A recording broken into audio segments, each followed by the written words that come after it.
열왕기하 제5장 1절부터 19절 말씀을 제가 봉독하겠습니다. 아람 왕의 군대 장관 나아만은 그 주인 앞에서 크고 존귀한 자니 이는 여호와께서 전에 저로 아람을 구원하게 하셨습니다. 저는 큰 용사나 문둥병자더라. 전에 아람 사람이 때를 지어 나가서 이스라엘 땅에서 작은 계집 아이 하나를 사로잡음에 저가 나아만의 아내에게 수종들더니 그 주모에게 이르되 우리 주인이 사마리아에 계신 선지자 앞에 계셨으면 좋겠나이다. 저가 그 문둥병을 고치리이다.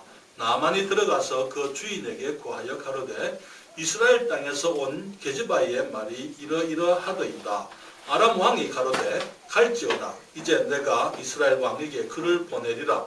나아만이 곧 떠날 새 은 10달란트와 금 6,000개와 의복 10벌을 가지고 가서 이스라엘 왕에게 그 글을 전하니 일러스되 내가 내 신하 나아만을 당신에게 보내오니 이 글이 당신에게 이르거든 당신은 그 문둥병을 고쳐주소서 하였더라. 이스라엘 왕이 그 글을 읽고 자기 옷을 찢으며 가로되 내가 어찌 하나님이간데 능히 사람을 죽이며 살릴 수 있으랴. 저가 어찌하여 사람을 내게 보내어 그 문둥병을 고치라 하느냐.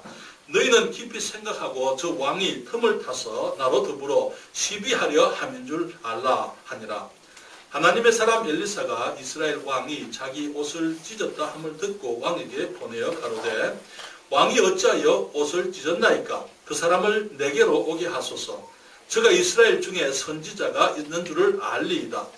나아만이 이에 말들과 병거들을 거느리고 이르러 엘리사의 집 문에 서니 엘리사가 사자를 저에게 보내어 가로되 너는 가서 요단강에 몸을 7번 씻으라. 내 살이 여전하여 깨끗하리라. 나아만이 노하여 물러가며 가로되 내 생각에는 저가 내게로 와서 서서 그 하나님 여호와의 이름을 부르고 당처 위에 손을 흔들어 문둥병을 고칠까 하였도다. 다메섹강 아마나와 바르바른 이스라엘 모든 강물보다 낫지 아니하냐. 내가 거기서 몸을 씻으면 깨끗하게 되지 아니하랴 하고 몸을 돌이켜 분한 모양으로 떠나니 그 종들이 나와서 말하여 가로되 내 아버지여 선지자가 당신을 명하여 큰일을 행하라 하였다면 행치 아니하였으리이까. 하물며 당신에게 이르기를 씻어 깨끗하게 하라 함이리이까. 나아만이 이에 내려가서 하나님의 사람의 말씀대로 요단강에 7번 몸을 잠그니 그 살이 여전하여 어린 나이의 살 같아서 깨끗하게 되었더라. 나아만이 모든 종자와 함께 하나님의 사람에게로 돌아와서 그 앞에 서서 가로되 내가 이제 이스라엘 외에는 온 천하에 신이 없는 줄을 아나이다. 청컨대 당신의 종에게서 예물을 받으소서. 가로되 나의 섬기는 여호와의 사심을 가리켜 맹세하노니 내가 받지 아니하리라. 나아만이 받으라 강건하되 저가 고사한지라. 나아만이 가로되 그러면 청컨대 노새 2바리에 실을 흙을 당신의 종에게 주소서. 이제부터는 종이 번제든지 다른 제든지 다른 신에게는 드리지 아니하고 다만 여호와께 드리겠나이다. 오직 한 가지 일이 있사오니 여호와께서 당신의 종을 사유하시기를 원하나이다. 곧 내 주인께서 림몬의 땅에 들어가 거기서 숭배하며 내 손을 의지하시며 내가 림몬의 땅에서 몸을 굽히오니 내가 림몬의 땅에서 몸을 굽힐 때에 여호와께서 이 일에 대하여 당신의 종을 사유하시기를 원하나이다. 엘리사가 가로되 너는 평안히 가라. 저가 엘리사를 떠나 조금 진행하니라. 아멘. 기도하겠습니다. 아버지 하나님, 저희들이 이 시간 우리 주님을 찬양하옵고 하나님의 말씀을 인하여 감사드립니다. 저희들이 이 시간 살아계신 우리 주님께 예배를 드리면서 이제는 주의 말씀을 통하여 우리들이 믿음에 관하여 우리가 하나님을 믿는 우리의 믿음이 성장하게 되기 위하여 우리가 주의 진리의 말씀을 생각하오니 주님이 축복해 주시옵소서. 이 시간 성령께서 이 종을 주장하시고 주님께서 진리의 말씀을 주의 자녀들에게 깨달을 수 있게 하시고 또 말씀을 따라 살도록 축복해 주시옵소서. 예수님의 이름으로 기도했습니다. 아멘. 자리에 앉으시겠습니다. 사람들은 교회를 다니면서 다른 사람들, 특별히 믿음이 좋다고 생각하는 사람들에 대해서 부러움을 가지고 있는 것을 봅니다. 그런 부러움이 있으세요? 아, 나도 저 사람처럼 믿음이 좋았으면 좋겠다. 그런 생각을 해보시죠. 그런 마음을, 그런 생각들을 우리가 하게 되는 경우들이 있습니다. 믿음이 좋다는 것을 우리가 무엇으로 압니까? 우리는 사람들의 속을 볼 수가 없습니다. 믿음은 내적인 것이지만은 사람들의 속을 볼 수가 없어서 대개 겉에 드러난 삶의 모습을 보고 사람들이 믿음이 좋다 혹은 믿음이 좋지 않다 그렇게 얘기를 합니다. 우리가 정말 그 믿음이 좋은 사람들은 어떻게 살아갑니까? 정말 어떤 일이 있어도 교회 중심으로 생활하는 것을 보게 됩니다. 그래서 연휴가 되어도 산과 들로 다른 사람들이 놀러가고 여러 가지 다른 일을 할 동안에 이 믿음이 좋다고 생각하는 사람들은 주님 앞에 나와서 주님을 섬기고 주님께 예배 드리는 것입니다. 세상에 많은 좋은 것들이 있지만 그 모든 것들을 다 등지고 술을 끊고 담배를 끊고 세상의 재미를 끊고 우리 주님을 위해서 살아가려고 하는 사람들을 우리가 보게 됩니다. 그런 사람들을 보고 우리가 믿음이 좋다 이렇게 얘기를 하는 것이지요. 우리가 여러 가지 어려움들이 우리 삶 속에 있지만은 그러나 그 경제적인 어려움에도 불구하고 정말 거기에 최선을 다해서 하나님께 물질을 드리는 삶을 사는 사람들을 보고 믿음이 좋은 사람들이다 그렇게 얘기를 합니다. 그런데 그렇게 말하는 사람들, 이런 사람들을 보고 그렇게 말하는 사람들은 대개 스스로가 믿음이 없다고 생각하는 사람들인 것을 보게 되죠. 그러면서 그들의 삶 속에 믿음에 따라 살지 않고 정말 세상을 따라 살고 세상의 재미를 쫓아 살고 또 이제 그 다른 이 세상의 여러 가지 것들에 빠져 살면서 나는 믿음이 없으니까 그렇게 얘기하는 것을 보게 되는 것이죠. 여기 믿음 없는 사람이 믿음 있는 사람이 되는 비결이 있습니다. 오늘 그 본문 말씀 가운데서 여기 나아만이라는 사람이 등장을 합니다. 성경은 말하기를 이 나아만은 아람의 군대 장관이다 이렇게 얘기했는데요. 아람이라는 그 나라는 지금의 시리아예요. 지금 시리아가 지금도 시리아가 있죠, 그렇죠? 이스라엘 그 북부에 시리아라는 나라가 있습니다. 그때에 이제 군대 장관이었고 왕이 특별히 그를 사랑하고 그를 귀하게 여기는 사람이었습니다. 그런데 이 나아만의 문제가 있었는데 그것은 나아만이 문둥병자였던 것이었죠. 그런데 문둥병자이기 때문에 그는 얼마나 많은 의사들을 만나봤겠습니까? 권세가 있는 사람이니까 또 이제 그는 그 나아만 시리아 안에서 많은 의사들을 만나보고 또 효력이 있는 약들도 많이 써봤을 거예요. 그렇지만 이 그 나아만이 그 문둥병이 해결되지 않았을 때에 그때에 나아만의 집에 한 여종이 있었습니다. 그 나아만의 부인을 섬기는 여종이 시녀가 있었는데 그 여종이 말하기를 그가 이스라엘에서부터 잡혀온 사람이에요. 포로가 되어서 왔습니다. 그 여종이 말하기를 우리 주인이 사마리아에 계신 선지자 앞에 계셨으면 좋겠나이다. 제가 그 문둥병을 고치겠습니다. 그렇게 얘기를 했습니다. 그래서 결국은 이 나아만이 그 작은 아이의 말을 듣고 이제 왕에게 이제 거기 휴가를 얻어서 이제 그 예물을 준비하고는 사마리아까지 와서 이제 이스라엘의 왕에게 편지를 보냈어요. 그 왕이 편지를 아람 왕, 시리아 왕이 편지를 이스라엘 왕에게 써서 보내서 말하기를 내 종 나아만이 가면은 그의 문둥병을 고쳐주시오 그렇게 얘기를 했습니다. 그 임금은 말하기를 이스라엘 왕이 말하기를 아니 내가 하나님이냐? 어떻게 내가 사람을 죽이고 살릴 수 있겠느냐? 괜히 이 아람 왕이 우리나라하고 전쟁하려고 지금 그 시비를 전쟁거리를 찾는 것이다 그렇게 얘기를 했습니다. 재미있는 것은요, 그 이스라엘의 그 작은 아이는 선지자를 믿었습니다. 그래서 하나님을 믿었어요. 그렇지만 이스라엘의 왕은 하나님을 안 믿었던 것으로 우리가 보게 되는 게 그렇죠. 그 왕은 안 믿었어요. 그러니까 왜 내가 하나님이냐? 그가 만약에 하나님을 그 아이처럼 알아들었다면은 이 선지자에게 보냈을 거예요. 그러면은 선지자에게 가서 이제 사마리아에 가서 거기에 이 선지자를 만나서 선지자에게 도움을 요청하세요. 그렇게 얘기했을 텐데 이스라엘 왕은 그것을 몰랐습니다. 그래서 자기가 어떻게 하나님이냐 어떻게 그의 병을 고칠 수 있겠느냐 그랬을 때에 이 엘리사가 그 소식을 듣고는 편지를 사람을 보냅니다. 그래서 이제 그 사람이 내게로 오게 하시오 그렇게 얘기했습니다. 그가 왔을 때에 엘리사가 이웃에 그 아람의 군대 장관이 왔으니까 엘리사가 당연히 이제 이 손님을 맞이할 준비를 하고 나와서 문 밖에 나와서 인사를 해야 되지 않겠어요? 그래서 군대 장관이 왔는데 예를 들어서 우리나라의 국방부 장관이 지금 방문을 왔습니다. 어떻게 해야 됩니까? 당연히 나오겠죠. 그렇죠? 나와서 이렇게 인사도 하고 들어오시라고도 하고 차도 내놓고 그렇게 해야 되지 않겠습니까? 그런데 엘리사가 그렇게 안 했어요. 안 하고는 그냥 그 사관을 보내가지고 너는 가서 이 요단강에 가서 7번 몸을 잠그라. 그러면은 내가 네 살이 여전하여 깨끗하게 될 것이다. 그렇게 얘기를 한 거예요. 그러니까 나만이 화가 났습니다. 아니 자기가 군대 장관이 아람의 군대 장관이 내가 왔는데 나와보지도 안 하고 사람을 보내서 말하기를 그냥 요단강에 가서 7번 몸을 잠그라. 그런 말하기를 우리 이 시리아의 아람에는 이 요단강보다 더 깨끗한 물들이 있는데 내가 만약에 요단강에서 몸을 잠궈서 나을 것 같으면은 그게 아르마나 바르바레 가서 거기서 내가 몸을 씻으면은 낫지 않겠느냐? 화가 나가지고 그냥 돌아가려고 하는데 근데 한 종이 얘기하죠. 종이 말하기를 아버지여 종들이 이제 이 아람 군대 장관 나아만에게 아니 뭐가 어렵습니까? 만약에 선지자가 더 어려운 걸 시켰으면 안 했겠습니까? 그냥 물속에 들어가서 7번 몸을 잠그라는데 그것이 뭐 어려워가지고 그걸 못합니까? 그러니까 그가 이제 들어가서 또 몸을 씻고 나왔습니다. 몸을 씻고 나오니까 병이 나았어요. 그렇죠? 어린 나이의 살과 같이 깨끗하게 됐다. 그때 그가 말하기를 이제 그 선지자에게 가서 내가 이제는 이스라엘 외에는 참 신이 없는 줄을 내가 알았습니다. 그렇게 얘기를 했습니다. 여기 이 사람 나아만은 처음에 올 때는 하나님을 안 믿는 사람이었어요.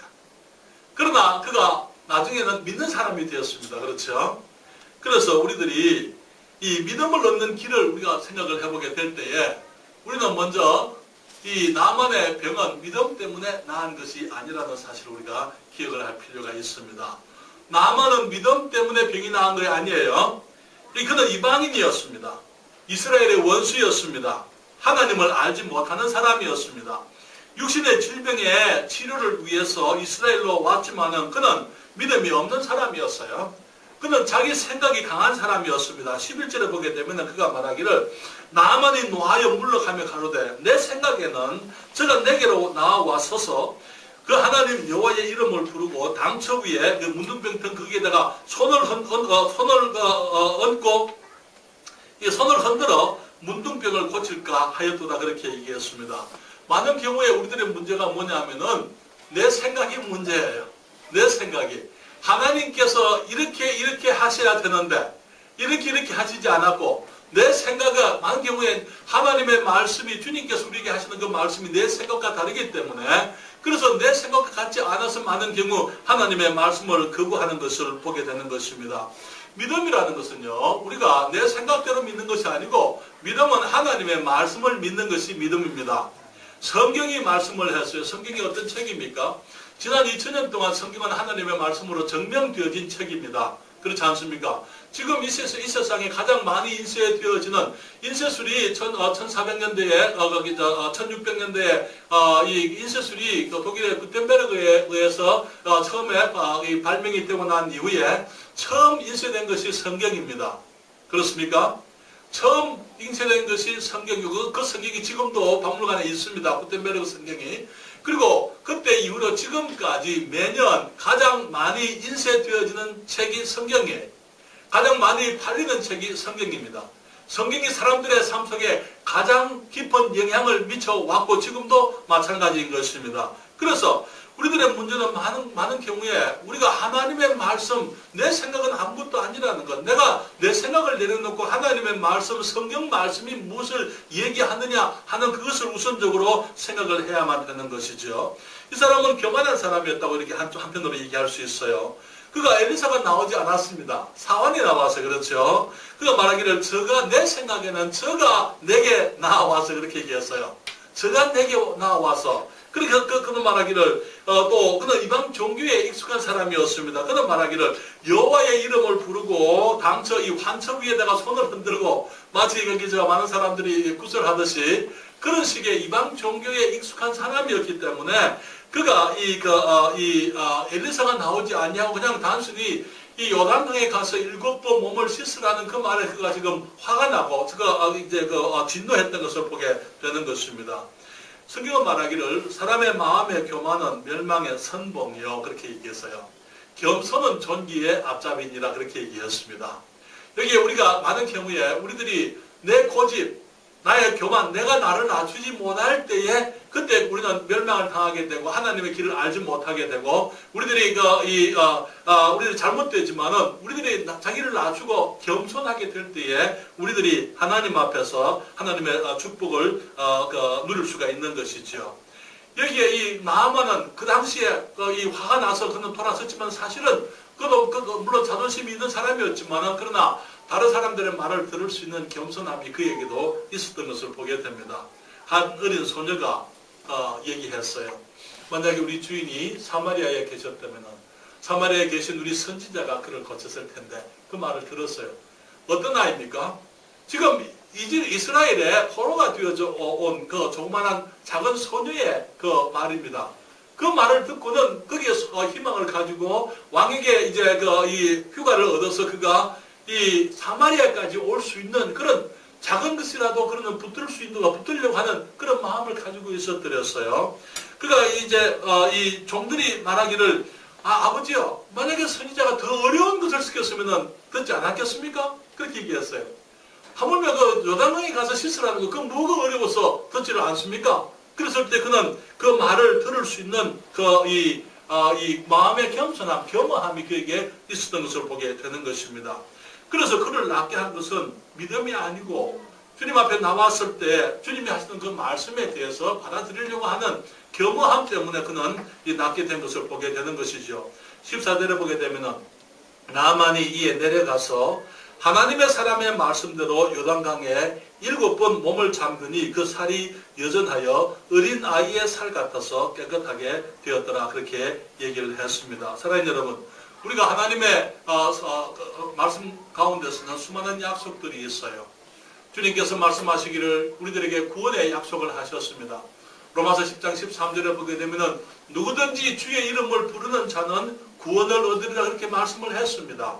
그렇기 때문에 우리가 하나님의 말씀을 듣고 어떻게 예수님의 이름을 부른다고 구원받느냐가 아니고 주님께서 말씀하셨기 때문에 그렇습니다. 주님, 내가 죄인이지만은 내가 예수 그리스도께서 나의 죄를 위해서 죽으시고 장사되고 부활하신 것을 내가 믿습니다. 그래서 주님 나를 구원해 주십시오라고 주님의 이름을 부르게 되면은 구원하시겠다고 주님이 약속을 하셨습니다.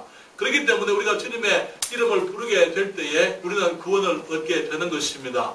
또한 성경은 말하기를 우리들이 정말 이 땅에서 잘 될 수 있는 비결이 있어요. 우리가 하나님의 축복 속에 살아갈 수 있는 비결이 있습니다. 성경에 말씀하시기를 여호수아서 1장 8절에 이 율법책을 내 입에서 떠나지 말게 하며 주야로 그것을 묵상하여 그 가운데 기록한 대로 다 지켜 행하라 말씀을 하고 있어요. 그리하면 내 길이 평탄하게 될 것이라 내가 형통하리라 그렇게 말씀을 하고 있는 것이죠.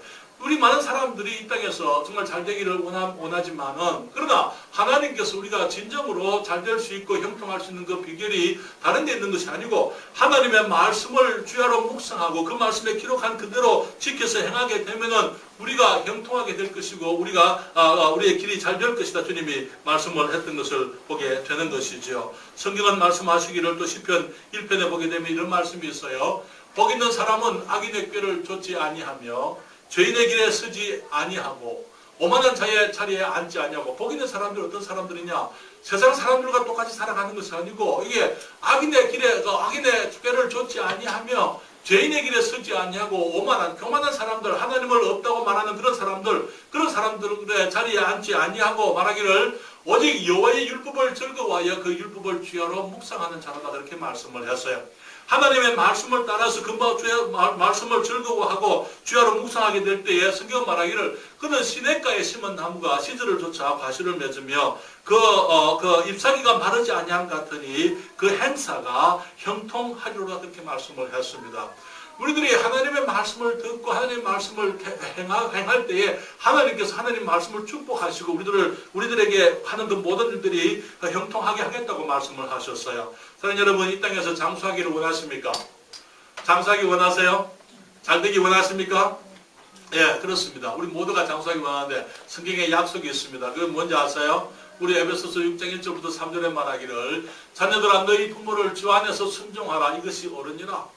내 아버지와 어머니를 공경하라 이것이 약속 있는 첫 계명이니 이는 내가 잘되고 땅에서 장수하리라 그렇게 말씀을 했어요.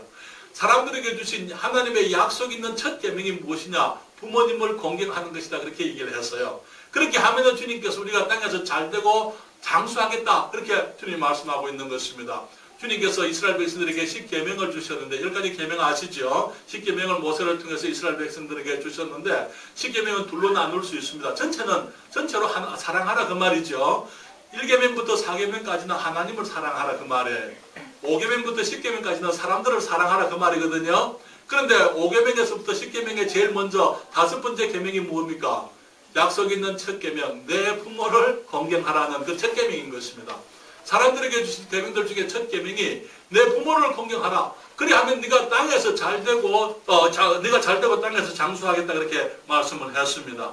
우리 주님께서 우리들이 바라는 많은 것들이 있습니다만은 그러나 그냥 주어지는 것이 아니고 우리가 이 땅에서 장수하기 위해서 병원을 찾아다니고 우리가 의사들을 찾아다니고 좋은 약들을 먹고 물론 그런 것들도 해야 되겠죠. 그런 것들이 필요 없다 그 말은 아니지만은 그러나 더 중요한 것은 하나님께서 우리의 삶을 축복하시도록 해야만 하는 것입니다. 그렇습니까? 여러분 조깅이 좋다고 한번 조깅을 해야 장수한다 그렇게 얘기하시던 분이 요절을 했어요. 조깅하다가 그만 죽었습니다. 그렇죠? 우리가 세상 사람들이 하는 그 모든 말들 우리들이 물론 운동도 적당히 우리가 해야 되지만 그러나 그것이 전부가 아니라는 거. 우리가 하나님께서 우리의 삶을 축복지 않으면 우리는 아무것도 누릴 수가 없다는 사실을 우리가 인정해야만 되는 것이지요. 우리가 이 땅에서 많은 재물을 누리고 살기를 원합니다. 주님 말씀하시기를 잠언 3장 9절 10절에 내 재물과 내 소산물에 처음 익은 열매로 여호와를 공경하라 그렇게 말씀을 했어요.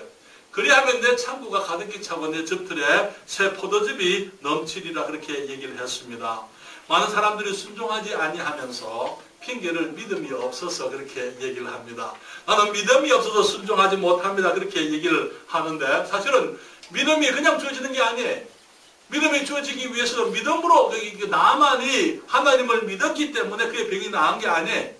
그가 병이 나은 것은 하나님의 말씀에 순종했기 때문이라는 사실을 우리가 기억을 해야만 되는 것입니다. 그래서 믿음을 기다리지 말고 믿으라는 말씀에 순종하게 되면은 우리가 구원받는 거예요.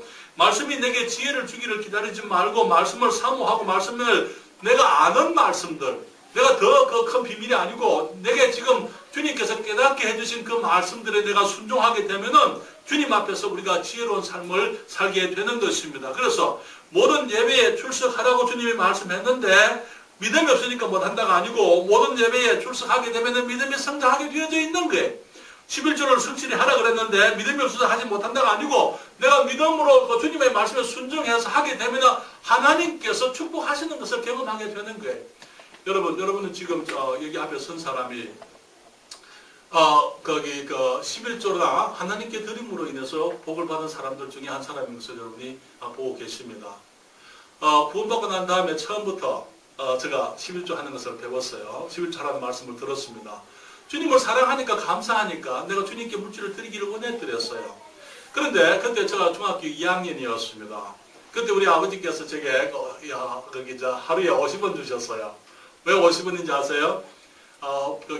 이 방송에서, 부산 방송에서 이 성포동까지 학교를 가는데, 중앙중학교를 가는데, 버스비가 25원이었습니다, 그때. 그렇기 때문에 왕복 버스비가 50원이었습니다. 50원 그걸 가지고 제게 주어진 게 전부였어요. 내가 하나님께 뭘 드리고 싶은데, 아버지가 내게 용돈을 주지 않으면 내가 드릴 수가 없는 거 아닙니까? 그래서 아버지께 말씀을 드렸어요. 하나님, 아버지, 내게 하루에 10원씩만 더 주세요. 그렇게 얘기했습니다. 왜? 내가 50원에서는 11조를 못 하잖아요. 그렇지만 내가 60원을 받으면 내가 아버지 10원을 가지고는 그게 주님께 드릴 수 있고 11조를 할 수가 있는 거예요.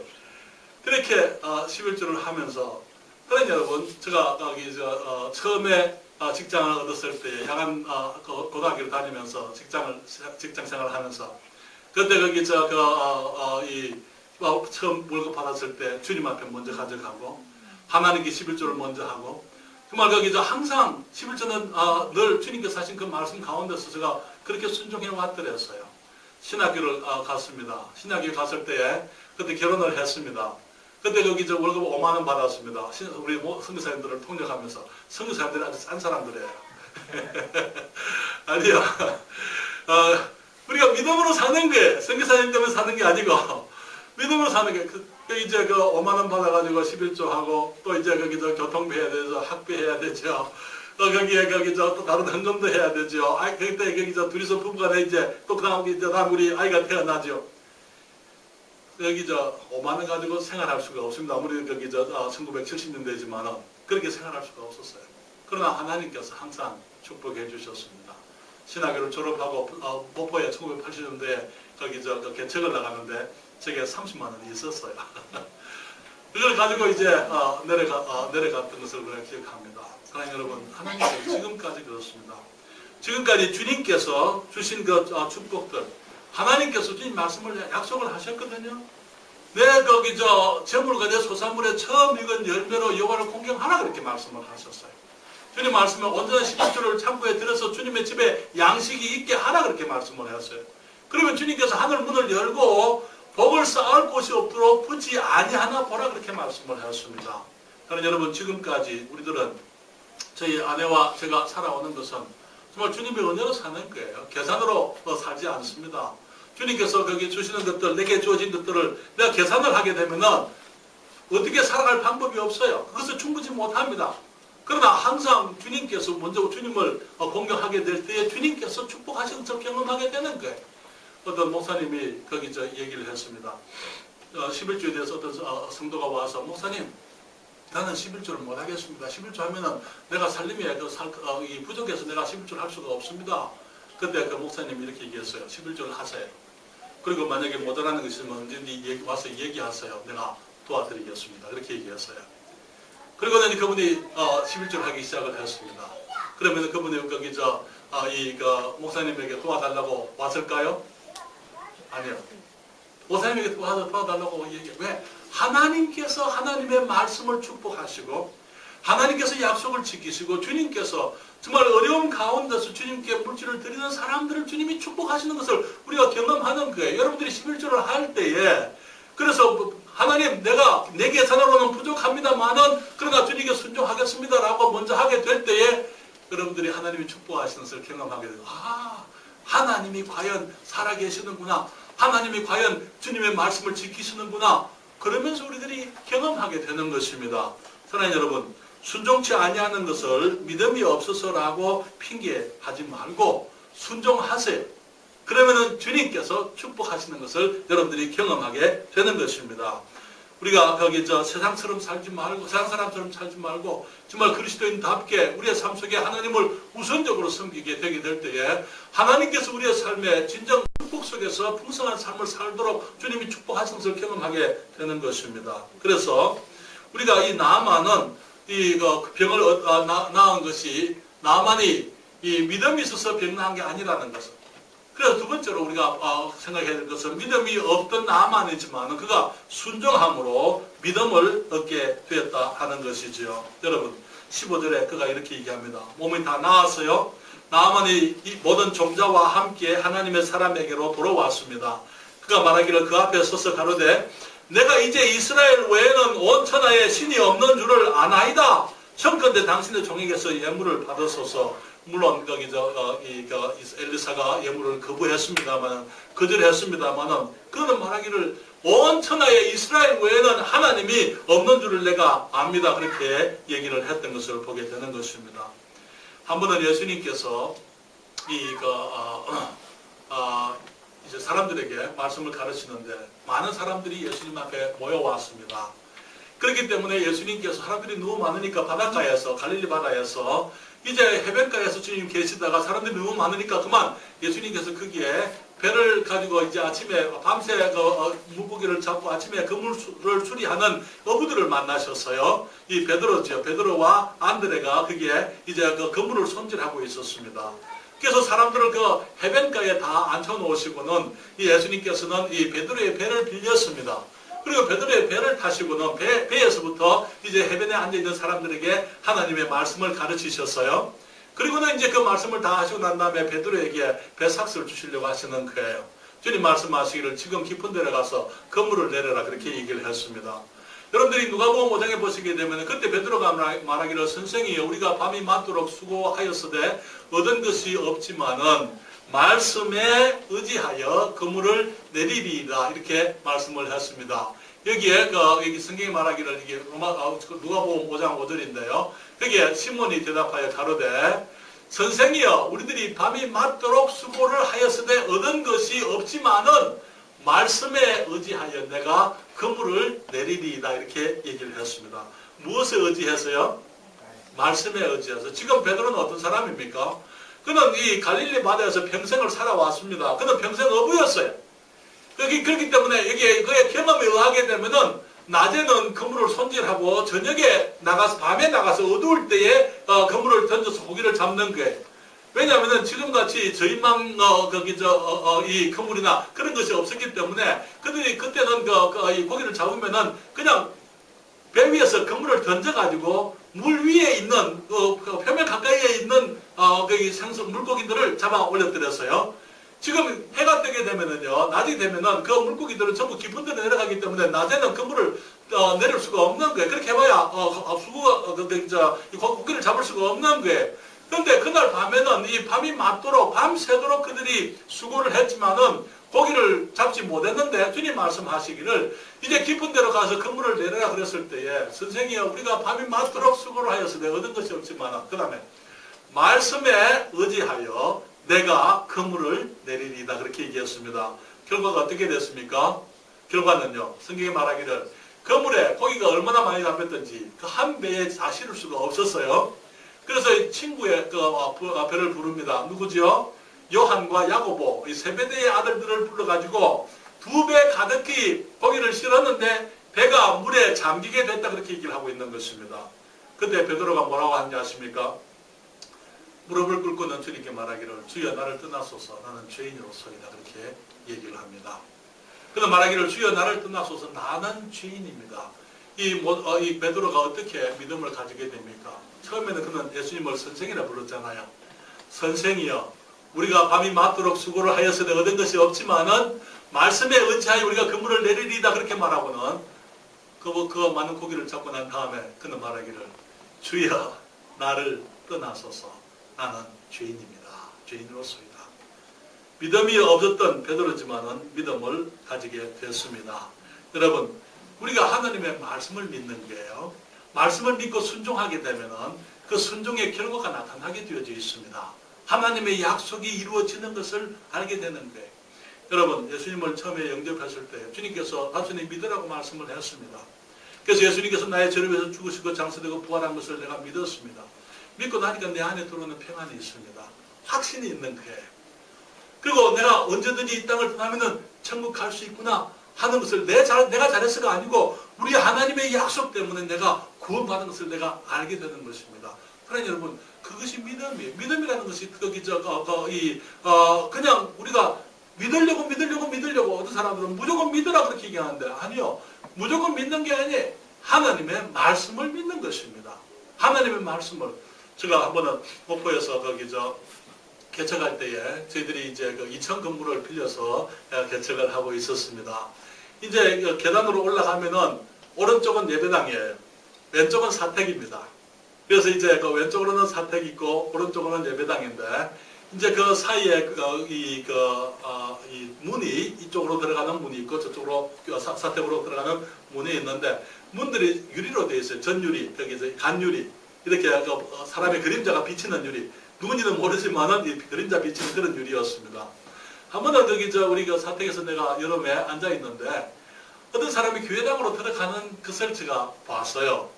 그래서 이제 쫓아 들어갔습니다. 한 젊은 청년이 나이가 이제 한 20대인데 비쩍 말랐어요. 그리고 최고도 조그마한 사람이 거기 앉아서 기도를 하고 있습니다. 그래서 제가 기도하면서 기다렸습니다. 기다리면서 이제 기도를 끝나고 난 다음에 제가 이제 인사를 하고 같이 대화를 하는데 그 사람은 임승인이라는 사람이었어요. 그런데 그 사람이 폐병 환자입니다. 이 폐결핵으로 인해 가지고 약 10년 동안 그가 고생을 하면서 근데 이제 목사님들이 기도원에 가서 기도를 하면 안 된다. 그래서 기도원에 가니까 그 기도원의 목사들이 하는 말이 주님께 믿습니다라고 얘기를 하라는 거예요. 그래서 믿습니다. 아무리 얘기를 했지만 속에는 내가 뭘 믿느냐? 뭘 믿어야 할 것도 얘기하지 않고 그냥 무조건 믿습니다. 제가 그 청년에게 이제 구원의 복음을 전했어요. 그 청년 주님을 영접하고 구원받았습니다. 우리가 무엇을 믿어야 됩니까? 하나님의 말씀. 그냥 무조건 믿는다가 아니에요. 무조건 믿는다가 아니고 하나님께서 하신 말씀을 믿는 겁니다. 그렇죠? 예를 들어서 우리 도연이가 이제 아빠에게 얘기해요. 아빠, 내가 고등학교 졸업하면은 아니면 대학교 졸업하면은 아빠 내가 사회생활하기 위해서 내게 자동차 한 대 사줄 줄 믿습니다. 믿음이에요? 믿음이 아니에요. 근데 희망사항이지. 그렇죠? 근데 아빠가 말하기를 도연아, 네가 공부 열심히 해서 네가 대학을 이렇게 졸업하면은 내가 너 자동차 한 대 사주마. 그렇게 얘기하시면 어떻게 할까요? 그때는 에이 아버지 무슨 돈도 없으면서 그 믿음이에요? 아니요. 믿음의 대상이 뭐예요? 말씀입니다. 하나님이 하신 말씀. 그 말씀에 대해서 내가 믿는 거예요. 예 아빠 내가 믿습니다. 아버지께서 그렇게 해주실 줄 내가 믿습니다. 그게 믿음인 것입니다. 하나님께서 우리에게 말씀하실 때에 그 말씀을 그렇습니다. 주님 하나님의 말씀이 참말입니다. 진실됩니다. 내가 그 말을 믿습니다. 그래서 그 다음에 믿기 때문에 순종하는 거예요. 순종하게 되면 어떤 일이 일어납니까? 하나님의 약속이 실현되는 것을 경험하게 되는 거예요. 과연 하나님께서 나의 말씀, 주님이 하신 그 말씀 그대로 나를 축복하시는구나. 내 생활 속에서 경험을 하게 되는 것입니다. 믿음이 어떻게 자랍니까? 그런 것들을 통해서 내가 하나님의 말씀을 듣고 순종하게 되면 말씀이 이루어지는 것을 경험하게 되는 거예요. 그리고 그 말씀이 이루어지게 될 때에 우리는 더 큰 믿음을 가지게 되는 것입니다.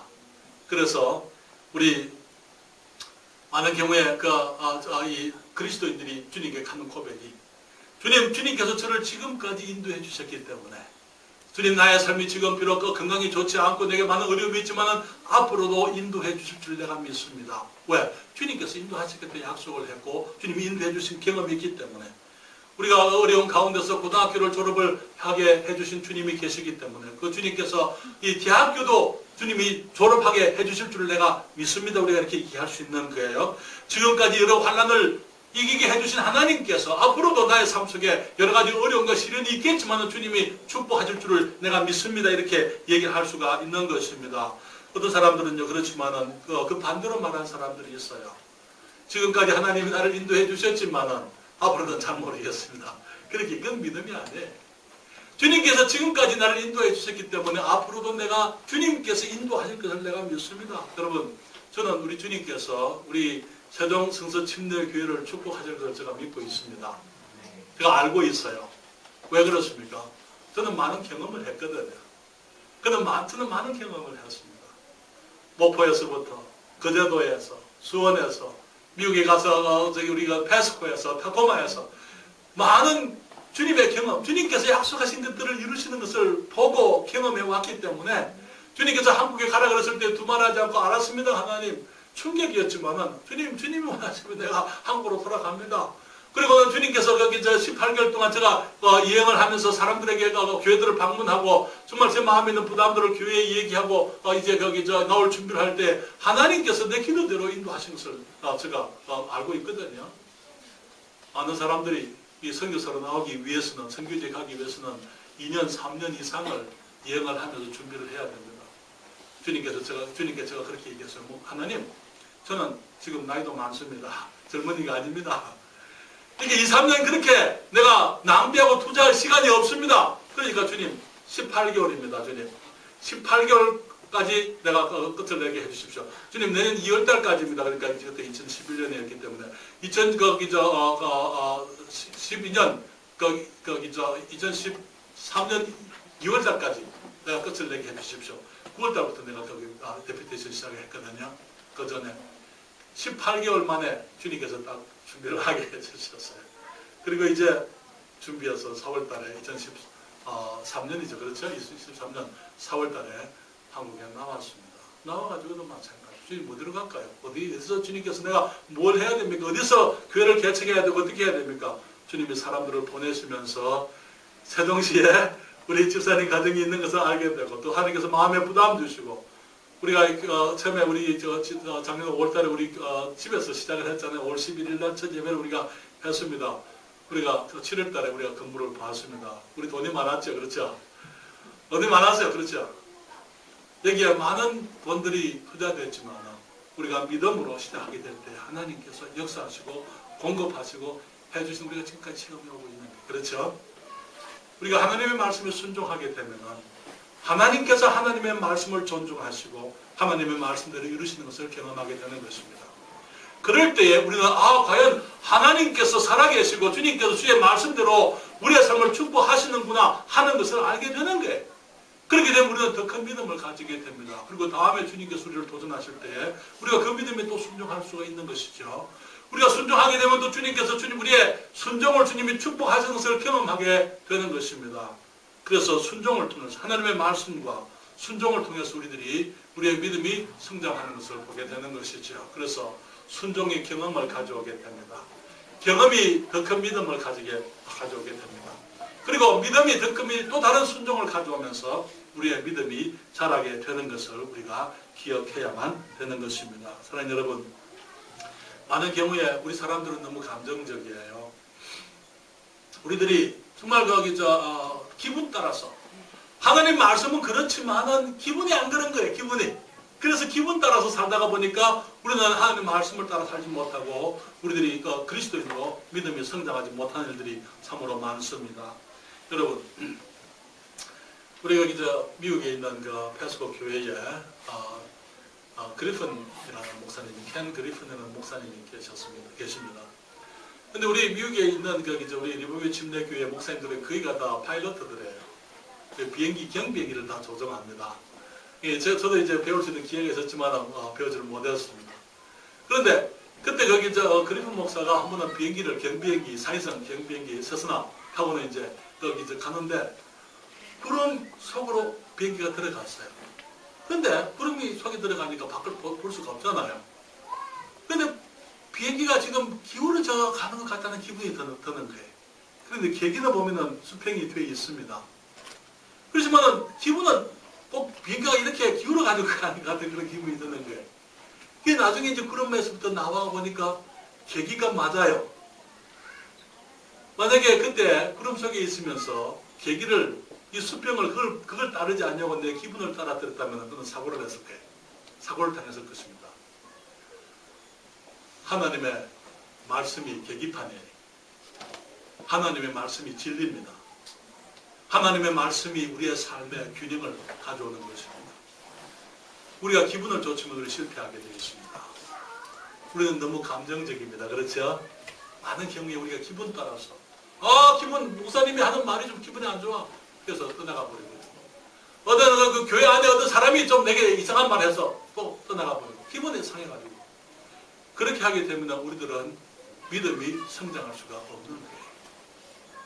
하나님 말씀이 진리이기 때문에 말씀을 따라서 살아야만 되는 것입니다. 말씀을 깨달을 때에 우리 성령님께서 우리에게 말씀을 깨닫게 해주십니다. 성경에 말씀하시기를 무릇 하나님의 영으로 인도함을 받는 그들이 하나님의 아들이라 그렇게 말씀을 하셨어요. 우리 안에서 성령께서 하나님의 말씀을 통해서 성령께서 말씀하실 때 그 말씀을 따라가게 되면 그때 우리가 하나님의 자녀다운 삶을 살게 되는 것이죠. 또 성경은 말하기를 갈라디아서 5장 16절 17절에 또 내가 이르노니 너희는 성령을 쫓아 행하라. 그리하면 육체의 욕심을 이루지 아니하리라. 그리고 말씀하시기를 육체의 소욕은 성령을 거스리고 성령의 소욕은 육체를 거스리나니 이 둘이 서로 대적함으로 너희의 원하는 것을 하지 못하게 하려 함이니라. 그렇게 말씀을 했습니다. 사랑하는 여러분, 우리가 하나님의 말씀을 있으면 성령께서 그 말씀을 깨닫게 해주십니다. 그런데 우리 기분은 그렇지는 않아요. 하나님의 말씀을 순종하고 싶지가 않아요. 그렇지만 우리가 우리의 기분을 눌러놓고 육체의 소욕을 밀어버리고 하나님의 말씀을 따라 살게 되면 우리가 성령을 쫓아서 하나님께서 축복하실 수 있는 아름다운 삶을 살게 되는 것입니다. 그 나아만은요, 순종했습니다. 어떻게 순종했습니까? 끝까지 순종했습니다. 7번을 몸을 담그라 그랬잖아요. 그렇죠? 7번 담그라 그랬죠? 몇 번 담갔습니까? 7번이요. 처음에 물에 들어갔다 나옵니다. 조금도 변화가 없어요. 두 번째 들어갔다가 나옵니다. 조금도 변화가 없습니다. 3번, 4번, 5, 6. 6번이 들어가도 한체가 줄어들었다든지 좀 변화가 있어야 되지 않겠어요? 그러나 7번째 들어갔다가 나올 때 그가 마음을 얻었다는 것을 우리가 기억할 필요가 있습니다. 하나님의 말씀은 적당히 순종하는 게 아니에요. 하나님의 말씀은 끝까지 우리가 순종해야만 되는 것입니다. 믿음이 없다고 생각하십니까? 하나님의 말씀, 내가 깊은 진리를 알려고 할 필요가 없는데 내게 지금 알고 있는 진리, 내가 죄인이라고 주님 말씀하셨어요. 죄인이기 때문에 예수님이 오셨다고 말씀하고 있습니다. 우리가 죄인이기 때문에 우리 힘으로는 우리를 구원할 수 없기 때문에 예수님이 오셔서 십자가에서 우리 대신에 죽으셨습니다. 왜 예수님께서 오셨습니까? 이 세상에는 사람을 대신할 사람이 없기 때문에 하나님이신 예수님께서 사람이 되어 오신 거예요. 그래서 주님께서 보혈을 흘렸을 때 그 피는 사람의 피가 아니고 하나님의 피입니다. 그렇기 때문에 그 예수 그리스도의 그 보혈이 모든 사람들의 죄를 용서하시고 사하실 수가 있는 보배로운 피가 되는 것이죠. 하나님은 죽을 수가 없는 분이기 때문에 사람이 되어 오셨어요. 왜? 우리를 위해서 죽으려면 사람이 되셔야만 되니까. 그래서 그분이 십자가에서 우리의 죄를 담당하시고 홀로 주님께서 우리의 모든 죄를 다 사해 주시고 주님께서 무덤에 들어갔다가 주님이 부활했습니다. 그리고 주님 말씀하시기를 믿기만 하면 구원하시겠다 약속을 했습니다. 우리 모든 사람들이 주님을 한 번은 영접해야 됩니다. 교회 다니는 건 아니고 예수 그리스도가 나의 구세주 되심을 내가 믿고 주님을 주의 이름을 부를 때에 구원을 받게 되는 것이죠. 그러면서 우리들은 믿음의 삶을 시작하는 것입니다. 어떤 사람들은 10년, 20년 다녀도 그대로 그 모습 그대로 있는 사람들이 있어요. 왜 그렇습니까? 어떤 사람들은 믿음이 일취월장에 그냥 쑥쑥 자라는 것을 보게 되는 것입니다. 차이가 뭡니까? 다른 게 없습니다. 믿음에 대한, 말씀에 대한 순종입니다. 내가 말씀에 대한 순종하고 말씀을 따르게 되면은 하나님께서 주의 말씀을 존중하시고 말씀대로 나의 삶 속에 역사하시는 것을 경험하게 됩니다. 그러면서 그렇다. 하나님 과연 살아계시구나. 내 기도를 들으시는구나. 나를 사랑하시는구나. 주님께서 능력이 많으시구나. 주님께서는 지혜가 있는 분이구나. 우리가 말씀에 순종하면서 우리는 주님을 더 알게 되는 거예요. 그러면서 우리들의 믿음이 성장하게 되는 것입니다. 믿음을 얻는 길은 다른 게 아니에요. 하나님의 말씀을 믿고 그 말씀에 순종하게 됩니다. 우리의 믿음이 성장한다고 여러분들에게 말씀을 드립니다.